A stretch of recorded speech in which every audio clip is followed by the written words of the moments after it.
الحمد لله وكفى وسلام على عباده الذين اصطفى أما بعد فأعوذ بالله من الشيطان الرجيم بسم الله الرحمن الرحيم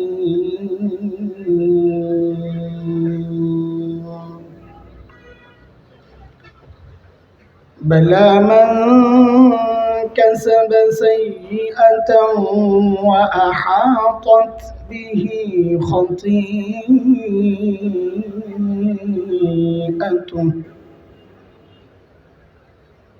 فأولئك أصحاب النار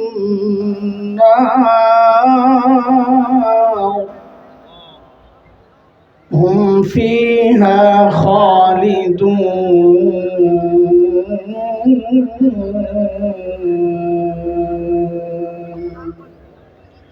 آمنت بالله صدق الله العلي العظيم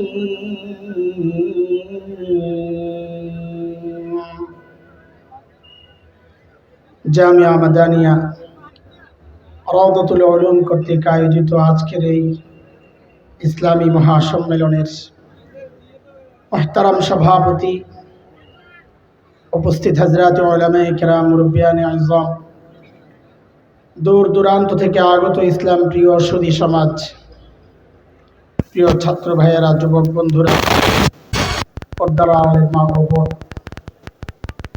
আল্লাহ সুবহানাহু ওয়া তাআলার অশেষ মেহেরবানি যে মহান মালিক লাখো কোটি মানুষ থেকে বাছাই করে দ্বীনি এই মজলিসে আমাকে আপনাকে আসার বসার, কিছু কথা বলা ও শোনার তৌফিক দান করেছেন। সেজন্য মহান রবের শুকরিয়া আদায় করি, জবান খুলে প্রাণ খুলে কালিমাতুশ শুকর উচ্চারণ করি, আলহামদুলিল্লাহ। বিকেল থেকেই মুহতারাম বুজুর্গ উলামাদের জবানে আপনারা অত্যন্ত দামি দামি কথা শুনেছেন এবং আরো দামি দামি কথা শুনবেন ইনশাআল্লাহ। অনেক বড়রা আসবেন, আসছেন, রাস্তায় আছেন। আমি নিজের হিদায়াতকে সামনে রেখে কিছু কথা বলতে চাই। আমার মতো যদি কেউ থাকেন, তারও যেন উপকারে আসে, কথাগুলো যেন আল্লাহ ওইভাবেই আমাকে বলার এবং আপনাদের সবাইকে বুঝার, আমাদের সবাইকে আমলের তৌফিক দান করেন। কুরআনুল কারীমের সূরাতুল বাকারার একটা ছোট্ট আয়াত আমি পড়েছি। এই আয়াতের সামনে রেখে কিছু কথা বলতে চাই। তো আল্লাহ সুবহানাহু ওয়া তাআলা আমাদেরকে মানুষ বানিয়েছেন। আমাদের দুই পাশে দুইটা ভিন্ন চরিত্রের, বিপরীত চরিত্রের দুইটা সৃষ্টি আছে। একটা হচ্ছে জিন আর একটা হচ্ছে ফেরেশতা। জিন মানে শয়তান। ফেরেশতাদের চরিত্র হচ্ছে কোন ফেরেশতা আল্লাহ তাআলার নাফরমানি করতে পারেনি। বলেন তো, ফেরেশতারা আল্লাহর নাফরমানি করতে পারেন না বলি নাই? কি বলেছি? করতে পারেন। তাদের সেই শক্তি নাই। সূরা তাহরীম 6 নম্বর আয়াতে আল্লাহ বলেছেন, লা ইয়াসুনাল্লাহা মা আমারাহুম ওয়া ইয়াফআলুনা মা ইউমারুন। ফেরেশতাদের চরিত্র হচ্ছে তারা আল্লাহ যা হুকুম করেন তা তারা মানতে বাধ্য। আল্লাহর হুকুমের অমান্য করার শক্তি সামর্থ্য তাদের নাই, আল্লাহ দেন। এটা হচ্ছে এক চরিত্র। এর ঠিক বিপরীত চরিত্রের হচ্ছে শয়তান, যার এক আমলের যোগ্যতা তো ছিল, কিন্তু মূল্য না দেওয়ার কারণে আল্লাহ তাআলা সেই তৌফিককে ছিনেন। এখন শয়তানের ভালো কাজ করার কোনো যোগ্যতা নেই। যদি কোনো সময় শয়তান কোনো ভালো কাজ করেও বুঝবেন এর দ্বারা বড় খারাপ কিছু করার জন্য সে সেই ক্ষমতার কাজ। উদাহরণ যে ঘরে এক ভাঙ্গা ঘরে এক লোক কত বড় পাগড়িওয়ালা জুব্বাওয়ালা বড় বিশ্বাস সামনে আইসা বলতেছে, ভাই তুমি তাড়াতাড়ি ঘটি যাবে ভাই। কেন? কারণ এই ঘর ভেঙে পড়বে, তুমি মারা যাবে। আল্লাহ বান্দা তাড়াতাড়ি যেই লেভেল থেকে লেভেল থেকে তো কেটে যাবে, তাড়াতাড়ি ঘর থেকে বের যেই বের হয়েছে অতি ধপাস করে ঘর ভেঙে পড়ছে। এখন বলেন বাঙালি যদি হয় এইরকম কারামতি দেখলে আর লাগে কিছু? কারামতি ছাড়াই তো শুধু পেট দেখেই তো বাঙালি জন বাড়ির কাছে গেল না। কারামতি দেখলে আর উপায় আছে? এই কারামতি যেই খাতার মাথা খারাপ, আর এই বুজুর্গাই বুঝি।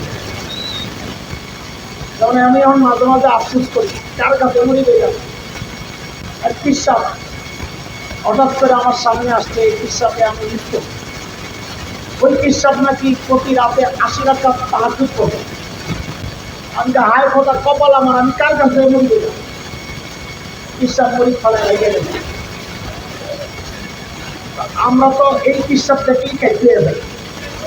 আর এখানে এমন কারামতি দেখছে যে ঘর ভেঙে পড়বে বলার সাথে সাথে ঘরটা ভেঙে পড়ছে। আমি কারণ কেমন লাগে সেটাই তো ঘরতে ভাই আপনি কে? এখন ওই পিসাব কয় আমি কে বলেন কে? অহমেদারে কয় ইবলিস। আল্লাহ বলছেন ইবলিস হলো মানুষের শত্রু। সূরা ফাতির আয়াত 6, ইন্নাশ শাইতানা লাকুম আদু। ইবলিস হলো মানুষের শত্রু। আপনি আমারে বাঁচাইলেন, বিষয়টা বুঝলাম না। ইবলিস কি বলে? সরকারের বাঁচাই তুই খামা খেলাটা এই ঘরের নিচে চাপা পড়া মারা গেলে তুই শহীদ হয়ে যাইছি, এটা আমি চাই না, তুই ঘুরে যায় আমার। এই ইবলিস যদি কোনো ভালো কাজ করেও বুঝতে হবে তার আড়ালে বড় আরেকটা ষড়যন্ত্র। কাজের স্বীকৃতি, সমাজের স্বীকৃতি দেখে তো খাইতে হয়ে গেছে। এর পিছনে যে কত বড় ষড়যন্ত্র ঘুরছে এটা তো জানা না। তাকে দিকে তখন আমি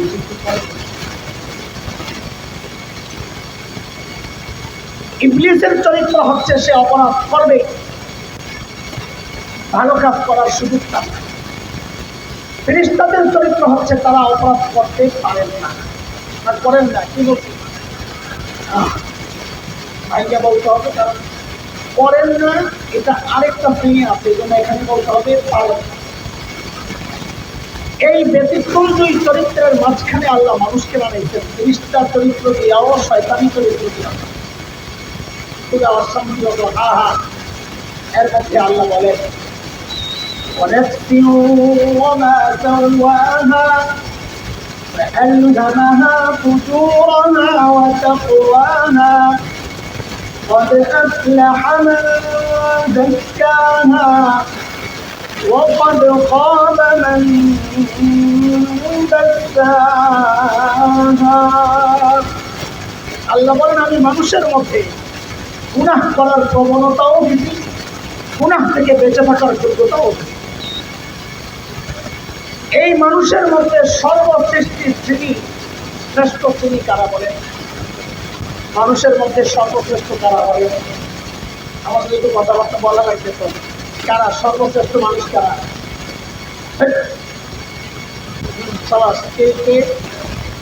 নবী রাসূলগণ বলেন সর্বশ্রেষ্ঠ মানুষ কারা? কারা কারা বলেন? সবাই বলেন সর্বশ্রেষ্ঠ মানুষ কারা? মানুষের মধ্যে সর্বশ্রেষ্ঠ শ্রেণী যেটা হযরতে আম্বিয়া আলাইহিমুস সালাতু ওয়াস সালাম, তাদের ব্যাপারে আহলুস সুন্নাহ ওয়াল জামাতের আকীদা হচ্ছে তারা ফেরেশতাদের মতো না, গুনাহ করতে পারেন না এমন না।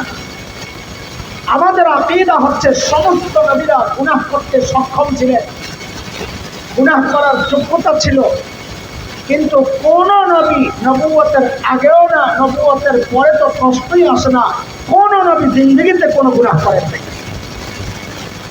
বলেন আমার সাথে, বলেন সমস্ত নবী মাসুম। বলেন তাড়াতাড়ি, সমস্ত নবী নিষ্পাপ, কোন নবী জিন্দেগিতে কোনো গুনাহ করেন নাই। বলেন করেন, আর ফেরেশতারা করতে পারে।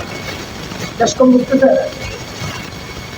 হ্যাঁ, এটা মনে করার কোনো কারণ নাই যে নবীরা সর্বশ্রেষ্ঠ মানুষ, আমাদের মতো কেন হবে? আমাদেরও গুনাহ করার যোগ্যতা আছে, শক্তি আছে, ইচ্ছা আছে। নবীদেরও যদি এরকম থাকে তো আমাদের সাথে নবীদের ভাগ্য করবে, এমন কথাও কেউ কেউ বলতে চায়।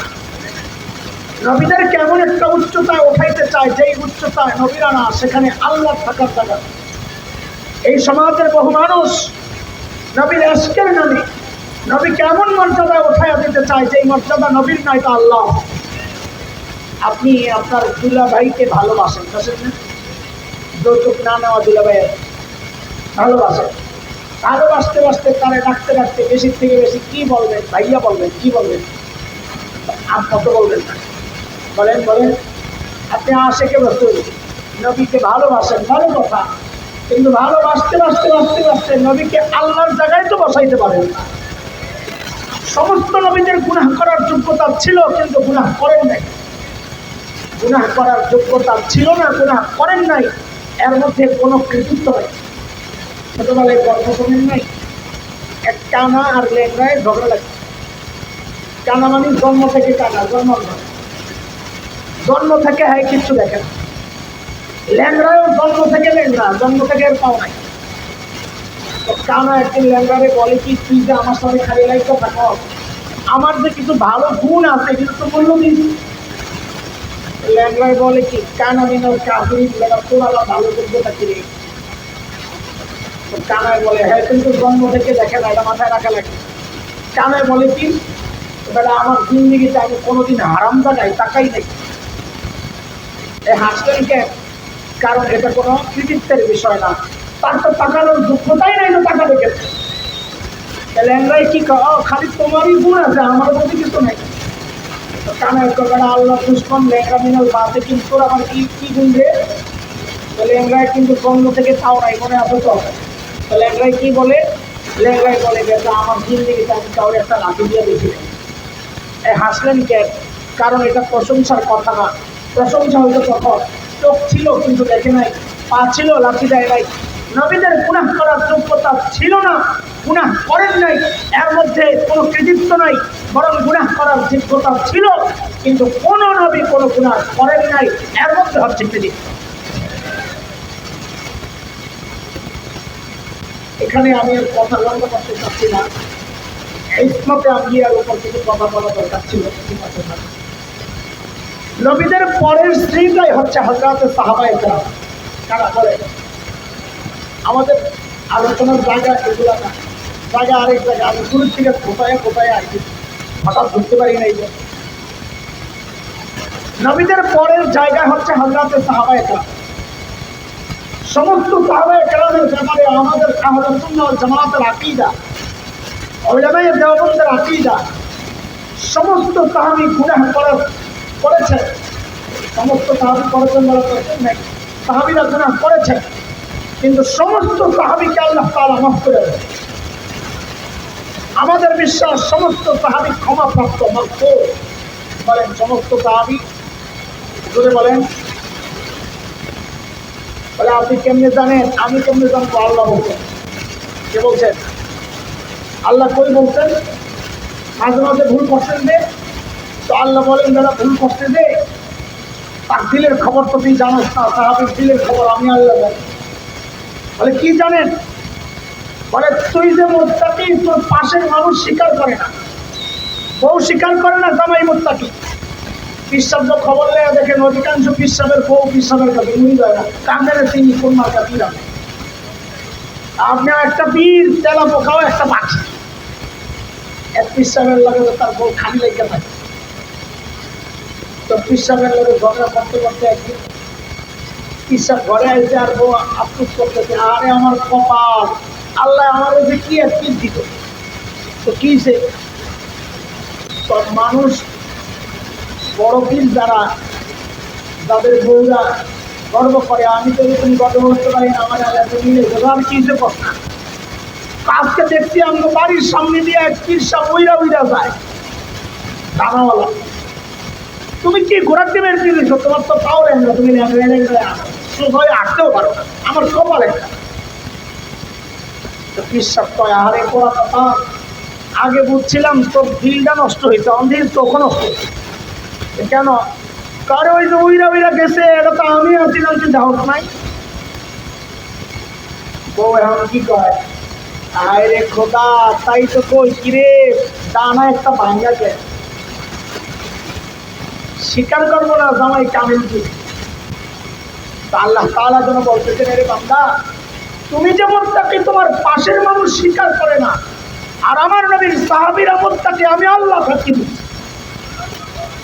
সূরা হুজরাতের মধ্যে আল্লাহ তাআলা বলেছেন, উলাইকা আল্লাযীনা ইমতাহানাল্লাহু কুলুবাহুম বিত-তাকওয়া লাহুম মাগফিরাতুন ওয়া আজরুন আযীম। আল্লাহ বলেন তাদের দিল পরীক্ষা করেছে, পরীক্ষা ওরা পাস। কিছু গুনাহ টুনা হইতেছে, আল্লাহ বলেন তোর গুনাহ করে নাই, করলে আমারটা করতে, লাহুম মাগফিরা, আমি ওদেরকে মাফ করে দেব। ভাই শুনেন, আল্লাহ যাদেরকে মাফ করার ওয়াদা করেছেন, বসে বসে পণ্ডিতি করে তাদের দোষ বাইর করার এই প্রবণতা, এটা কোনো ভালো ভদ্র মানুষের কাজ হইতে পারে না, ইমানদারের কাজ হইতে পারে না। কোনো পোড়া কপাল ছাড়া কাফিরদের সমালোচনা কেউ করতে পারে না। পোড়া কপাল। আল্লাহ যাদেরকে ক্ষমা করার ওয়াদা করেছে, তাদের দোষ তালাশ করতে থাকা এটা ভালো লক্ষণ না। অথচ তাদের নেতার বিরুদ্ধে একটু কথা বলে সব দিনের আগুন মতো হইলেও সাহাবী নিয়ে সমালোচনা করে, কারো গায়ে লাগে। তোমার মতো, তোমার নেতার মতো কোটি নেতারে দাও দিলে একজন সাহাবীর নখের মূল্য হবে না। কারণ তাদের কথা কোরআনে আছে, সুবহানাল্লাহ। তাদের ক্ষমার কথা কোরআনে আছে, সুবহানাল্লাহ। তাদের জান্নাতের ওয়াদা আল্লাহ কোরআনে বলেছে। মানুষের এই দুই শ্রেণী নিয়েও আমাদের আলোচনা না, আমি এখন আলোচনার বিষয়ে ঢুকি নাই। এই যে দুইটা শ্রেণী মানুষের, এই দুই শ্রেণী বাদ দিলে, এই দুই শ্রেণীর ব্যাপারে আমাদের আকীদা কি? সমস্ত নবীরা নিষ্পাপ বলেন। দ্বিতীয়, সমস্ত সাহাবী মাগফুর, আল্লাহর পক্ষ থেকে ক্ষমাপ্রাপ্ত বলেন, সমস্ত সাহাবী। এছাড়া আমরা যত মানুষ আছি দুনিয়ায়, আমাদের গুনাহ প্রতিনিয়ত হচ্ছে।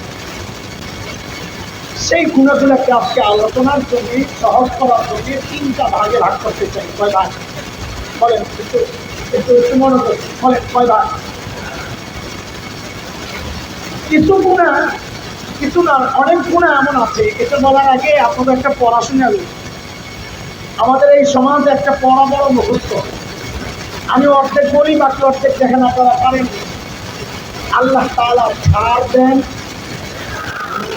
পড়াটা ভালোই মুখস্থ করছেন আপনারা। আবার বলেন আল্লাহ ছাড় দেন। এখন যদি আমি কই না এটা ঠিক না, তারপরে সব আমার বিরুদ্ধে লাগবেন, তাই না? ওরা কি করবো? এই বক্তব্য যারা একটু বেশি দেয় ওনাদের প্রতি লাগায় একটা লাল ক্রস ইয়া করবো, আল্লাহ ছাড় দেন, ছেড়ে দেন, এই কথা ভুল বলবেন যে আমল জানি। তখন ওই লাল ক্রসের নিচে পড়া হুজুরের ভক্তরা আমাদের কাফের বানাই দিব, মাথাকে ভুল মাথা চলছে ব্যবসা যাত্রা বাড়ি। এমনি আল্লাহ সব দিলে ওদিন আমি কেনা তোর বলছি আমি কত এটাও দিয়ে দিস না, আবার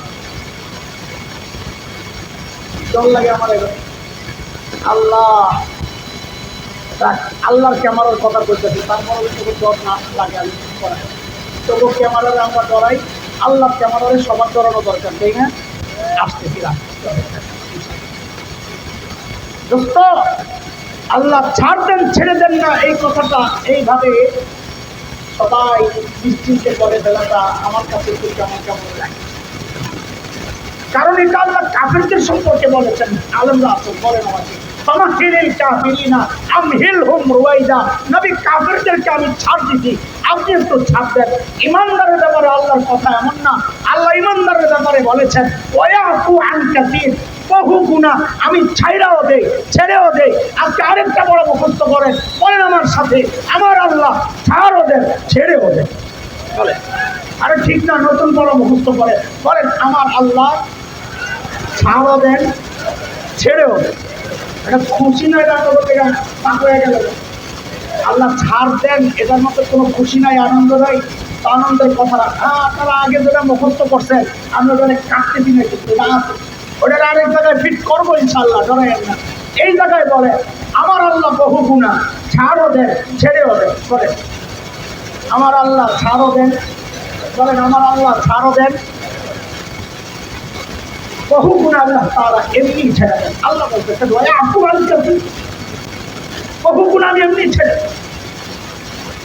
আবার কিছু গুণা আছে আল্লাহ বলেন না, এক আমলের দ্বারা মিটায়া দেই। আল্লাহ বলেন ইন্নাল হাসানাত ইউযহিবনাস সাইয়্যাত। বহু গুনাহ এমন আছে যেগুলো নেক আমলের দ্বারা আমি মিটায়া দিই। আল্লাহু আকবার। যেমন একটা হাদিস আপনাদেরকে সময় নবী আলাইহিস সালাম বলেন মান হাজ্জা লিল্লাহ ফালাম ইয়ারফুস ওয়ালাম ইয়াফসুক রাজাআ কায়াউমিন ওয়ালাদাতহু উম্মুহ। নবী বলেন যে ব্যক্তি আল্লাহর জন্য হজ করবে, কার জন্য হজ কার জন্য করে, জোরে কোন হজ কার জন্য করে? হজ যদি আল্লাহর জন্যই করে, নবী আলাইহিস সালামের এই ছোট্ট কথাটা বলা দরকার কি যে আল্লাহর জন্য হজ করে, হজ আল্লাহর জন্যই করে। বুঝা গেল এখানে ঝামেলা আছে। সবাই হজ আল্লাহর জন্য করে না, কেউ তো হজ নিজের জন্যও করে। বলে কে নিজের জন্য হজ করে? যেই চোর হজের আগেও চুরি করতো, হজের পরেও চুরি করে। যেই দাড়ি কাটা হজের আগেও দাড়ি কাটতো, হজের পরেও দাড়ি কাটে। হজের আগেও ঘুষ খাইতো, হজের পরেও ঘুষ খায়। হজের আগেও ভোট চুরি করছে, হজের পরেও ভোট চুরি করছে। হজের আগেও দুর্নীতি করছে, হজের পরেও দুর্নীতি করছে। পার্থক্য কি? হজের আগে আসছিল দুর্নীতিবাদ, হজের পরে হয়েছে আলহাজ দুর্নীতিবাদ। হজের আগে আসছিল ডাকাত, হজের পরে আলহাজ ডাকাত। হজের আগে ভোটচোর, হজের পরে আলহাজ ভোটচোর। কথা কয় না, কথা কয় না। তবে কুমিল্লায় তো নাই আলহাজ ভোটচোর, আছে আছে। এটা আল্লাহর জন্য হজ করছেন না নিজের জন্য? এই জন্যই নবী বলছে মান হাজ্জা লিল্লাহ, যে আল্লাহর জন্য হজ করছে। যেই হজের মধ্যে কোনো গুনাহ করে নাই, অশ্লীল কাজে জড়ায় নাই। নবী বলেন ওই হজের দাম কত জানো? ওই হজ করে যখন সে বাড়ি ফেরত আসে,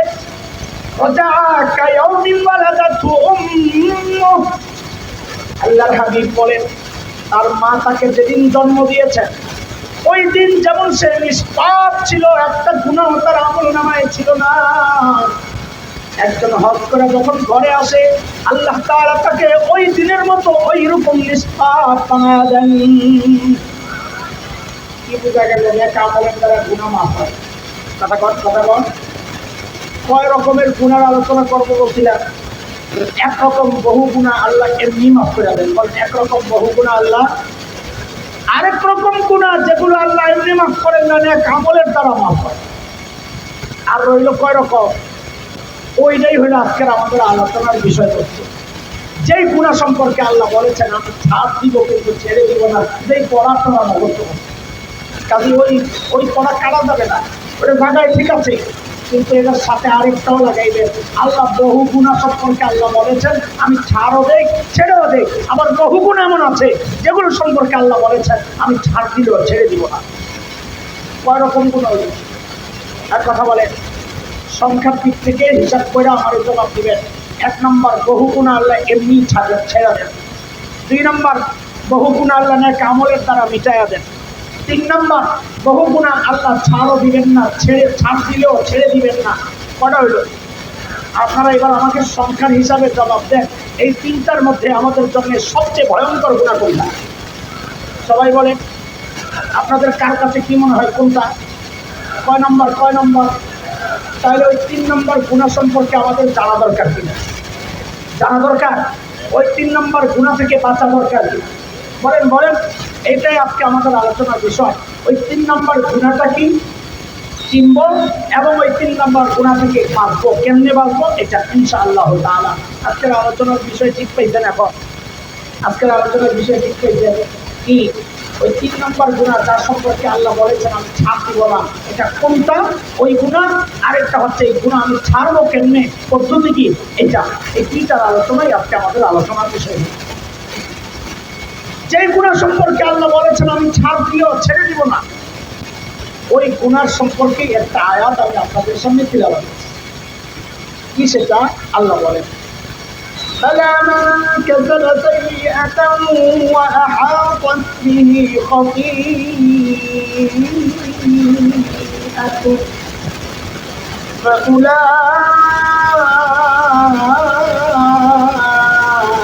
فأولئك أصحاب النار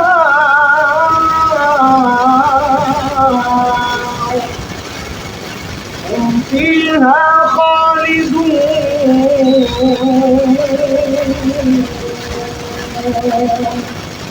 আয়াতের তর্জমায় যাচ্ছি না, আরে একবারে দেখতে লো, একবারে দেখ ভাই, তোমার এটা সরা হইতে এত লাগে না।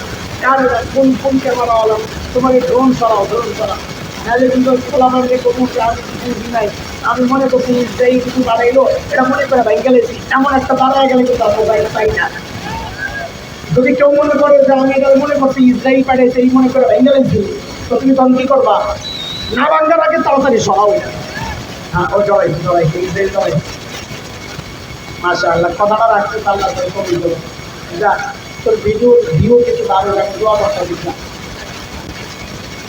এই পৃষ্ঠা বন্ধের কোনো কিছু ভিউ লিখি তো। আচ্ছা, তোর ভিউ তো আল্লাহ বাড়াই দেয়, বিয়েও তো বাড়ায়।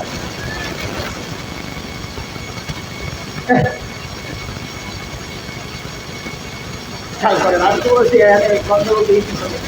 তারও দিক দিয়ে শত্রু হয়ে গেছে। আশা খেয়াল করেন তো কয় নম্বর গুণের আলোচনা চলবে এখন। আমি যে আয়াত পড়েছি ওই আয়াতে আল্লাহ বলছেন ওই গুণাটা কোনটা, যা আল্লাহ বলছেন আমি ছাড় দিব না, ছাড়বো না। আয়াতের তর্জমায় যাচ্ছি না, শুধু ওলামারা বুঝলেন অবশ্যই।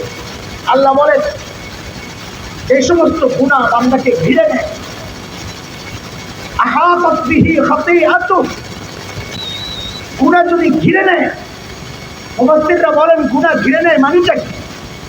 বলে যে গুনার মধ্যে বান্দা ফেঁসে যায়। বলে মানে কি? বলে যে গুনাহটা বান্দা নেশার মতো নিয়মিত করে, ছাড়তে চাইলেও ছাড়তে পারে না, এটা হচ্ছে সেই গুনাহ। যে গুনাহ বান্দা নিয়মিত করে ছাড়তে পারে না, এখন সেই গুনাহ কোনটা? সেই গুনাহ আপনার একটা হইতে পারে, আমার আরেকটা হইতে পারে, আরেক ভাইয়ের আরেকটা হইতে পারে। কেউ নিয়মিত মিথ্যা বলে ছাড়তে পারে না, এটা তার নিয়মিত গুনাহ। কেউ মদ খায় ছাড়তে পারে না, এটা তার নিয়মিত গুনাহ। কেউ সুদ খায় ছাড়তে পারে না, এটা তার নিয়মিত গুনাহ। কেউ ডাকাতি করে ছাড়তে পারে না, এটা তার নিয়মিত গুনাহ। এক একজনের নিয়মিত গুনাহ এক একটা হইতে পারে। কিন্তু আমরা এই সমাজে বসবাস করি তো, এই সমাজ নিয়ে ভাবি, চিন্তা করি। এই সমাজের চিন্তা করে করে অনেক খুঁজে খুঁজে পাইছি এমন কিছু কমন গুনাহ আছে যা এই সমাজের অধিকাংশ মানুষ জড়ায়া। এর মধ্যে একটা গুনাহ তো এমন আছে যে গুনাহ আমরা ছাড়তে পারি না। এই গুনার মধ্যে বুড়াও জড়ায়া, এই গুনার মধ্যে জুয়ানও জড়ায়া, এই গুনার মধ্যে পুরুষও জড়ায়া, এই গুনার মধ্যে নারীও জড়ায়া, এই গুনার মধ্যে আমার মতো দাড়িওয়ালা টুপিওয়ালা মৌলবী কোনো মৌলবীও জড়ায়া, এই গুনার মধ্যে কোনো ইমামও জড়ায়া, কোনো মুক্তাদিও জড়ায়া, এই গুনার মধ্যে কোনো পীরও জড়ায়া, কোনো মুরিদও জড়ায়া, এই গুনার মধ্যে এমনকি ছোট্ট ছোট্ট বাচ্চারাও জড়ায়া। মানে সেই গুনাহটা হচ্ছে টাচ মোবাইলের গুনাহ। কোন গুনাহ বলেন? কোন গুনাহ? পারলে সাহস করে একজনের বইলা লাগছে না, আমি স্বীকার করি এই গুনায় বুড়াও জড়ায়া, এই গুনায় জুয়ানও জড়ায়া। কথা বলেন? বলে ছোট্ট বাচ্চাদের তো গুনাহ নাই। হ্যাঁ, আমিও জানি না তারা, কিন্তু এই বাচ্চাটাই এই গুনায় অভ্যস্ত হচ্ছে। কেন? আগে মুরব্বীরা বাচ্চাদেরকে ঘুম পড়াইতেন আল্লাহ আল্লাহর স্লোগান তুইলা, আল্লাহ আল্লাহর গীত গায়া। এখন বাচ্চাদেরকে ঘুম পাড়ানোর জন্যে, খাওয়ানোর জন্যে আল্লাহ আল্লাহ বললে কাজ হয় না। এখন তার সামনে মোবাইলে হিন্দি সিনেমার গান ছাড়তে হয়। কথা বলে ঠিক না? প্রত্যেকটা মানুষ এই গুনায় জড়ে। এত খারাপ দিক কেন বলতেছি গুনাহটা? কারণ ওই গুনার সবচেয়ে মূল পয়েন্টটা হচ্ছে চোখের গুনাহ। চোখের গুনাহ কোন গুনাহ? জুয়ার তোমরা কথা বলো, কোন গুনাহ? চোখের গুনাহটা এক ভয়ঙ্কর গুনাহ। কেন? কারণ নবী আলাইহিস সালাম বলেছেন এটা ভয়ঙ্কর। আন-নাযার তাহমুন মাসমুমুন মিন তিহামি ইবলিস। আল্লাহর হাবিব বলেন নজর হচ্ছে ইবলিসের বিষাক্ত তীর। কোন তীর? বলেন কোন তীর? নরমাল তীর আর বিষাক্ত তীরের মধ্যে পার্থক্য। নরমাল তীর বিদ্ধ হইলে ওষুধ লাগাবেন, ভালো হয়ে যাবে। আর বিষাক্ত তীর বিদ্ধ হইলে বিষটা রক্তের সাথে লাগার সাথে সাথে গোটা শরীরে বিষটা ছড়ায় যাবে, তখন উপরে ওষুধ লাগাইলে কাজ হবে না। নজর হচ্ছে ওই রকম এক বিষাক্ত তীর। কেন? কারণ এই নজরটা পড়ার সাথে সাথে শরীরের গোটা শরীরের মধ্যে গুনার ইচ্ছাগুলা জেগে ওঠে। কারণ তখন গুনার ইচ্ছা গোটা শরীরে বিষ ছড়ায় গেছে, তখন কান গুনাহ করতে চায়। যেই মেয়েটাকে দেখেছে ওই মেয়েটার একটু কথা শুনতে কানটা জেগে ওঠে, জবান গুনাহ করতে চায়। যেই মেয়েটাকে দেখেছে ওই মেয়েটার সাথে একটু কথা বলতে জবান জেগে ওঠে, হাত গুনাহ করতে চায়। যেই মেয়েটাকে দেখেছে ওই মেয়েকে স্পর্শ করতে মনে চায়, শরীরের সমস্ত গুনার শক্তিগুলো জেগে ওঠে। কেন? বিষাক্ত তীরের মাধ্যমে গোটা শরীরে গুনার বিষ ছড়ায়। এমন আরো 3টা গুনাহ আছে সমাজে, যে গুনার মধ্যে সমাজের প্রায় সবাই বলি। আমি বললে বলবেন হ্যাঁ ঠিক আছে, কিন্তু এই বাস্তব, ঠিক করলেও ঠিক, না করলেও ঠিক। এই মজলিস দেখে এটা বোঝা যাবে না। 1 নাম্বার সেটা হচ্ছে এই মজলিসের বাইরে যায় রাস্তায় দাঁড়ায় দেখেন এই সমাজের অধিকাংশ মানুষ দাড়ি কাটার গুনার মধ্যে জড়ায় আছে, পারলে অস্বীকার করে। 2 নাম্বার পুরুষের 2টা, মেয়েদের 1টা।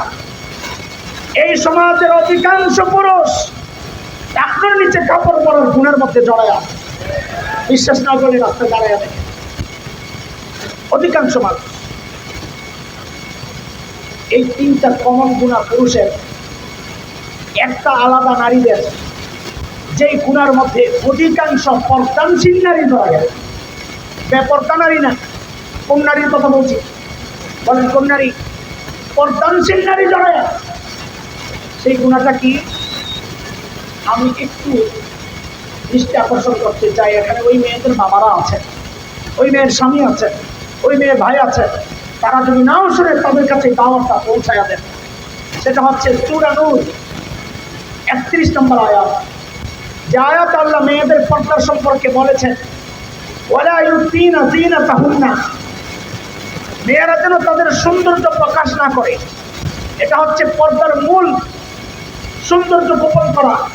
কোন নারী যদি ছালার চটকায় দিয়া তার সৌন্দর্য গোপন করে, তো শরীয়ত বলবে সে শরীয়ী পর্দা করেছে। কোন নারী যদি একটা কাঁথা মরু দিয়া তার সৌন্দর্য গোপন করে, তো শরীয়ত বলবে যে সে তার শরীয়ী পর্দা করেছে। কিন্তু আমাদের বোনরা পর্দার নামে এখন যে বোরকাগুলো পড়ছে, কাটপিট বোরকা, ঝিকচাক বোরকা, রং বেরঙের বোরকা, ডিজাইনের বোরকা, এই সমস্ত বোরকাগুলা আমি হলফ করে বলি, আশা করি আপনারা আমার সাথে দ্বিমত পোষণ করবেন না, এখনকার অধিকাংশ মা বোনদের বোরকাগুলো সৌন্দর্য গোপন করে না, বরং সৌন্দর্যকে ওপেন করে, আরো প্রকাশ করে। অথচ সে মনে করতেছে সে বোরকা পরে রাজা বলতে হয়ে গেছে। হিজাব করছে, হিজাবি নারী সবকেবা। আপনাদের এই কুমিল্লা ক্যান্টনমেন্টে মনে আছে কিনা এক হিজাবি বোনকে ধর্ষণের পর হত্যা করা হয়েছিল কিনা? মাশাআল্লাহ, নাম মনে আছে না? আমি আমার বোনের চরিত্র নিয়ে কথা বলতে চাচ্ছি না। আমার চাওয়া আল্লাহ আমার বোনটার জীবনের সমস্ত ভুলগুলো মাফ করে তাকে জান্নাত দিয়ে দেন। ওই সময়ে তাসলিমা নাসরিন তার ফেসবুকে একটা লেখা দিতেন, কি মোল্লারা এখন কি বলবে? ওই যে আমরা ওয়াজ করি হিজাব মানুষকে ইফতিজিং থেকে বাঁচায়, এটা তো কোরআনের কথা। নবী আলাইহিস সালামকে আল্লাহ বলেছেন, ইয়া আইয়ুহান নাবিয়্যু কুল লিআজওয়াজিক ওয়া বানাতিক ওয়া নিসাইল মুমিনিন ইউদনিনা আলাইহিন্না মিন জালাবিবিহিন্না। লম্বা কাপড় টেনে দিতে বলছেন আল্লাহ তাআলা। কেন? যালিকা আদনা আন ইউরাফ, এই তো দেখলে বোঝা যাবে তারা সম্ভ্রান্ত ঘরের। কারণ গোলামবাদীরা পর্দা করে না।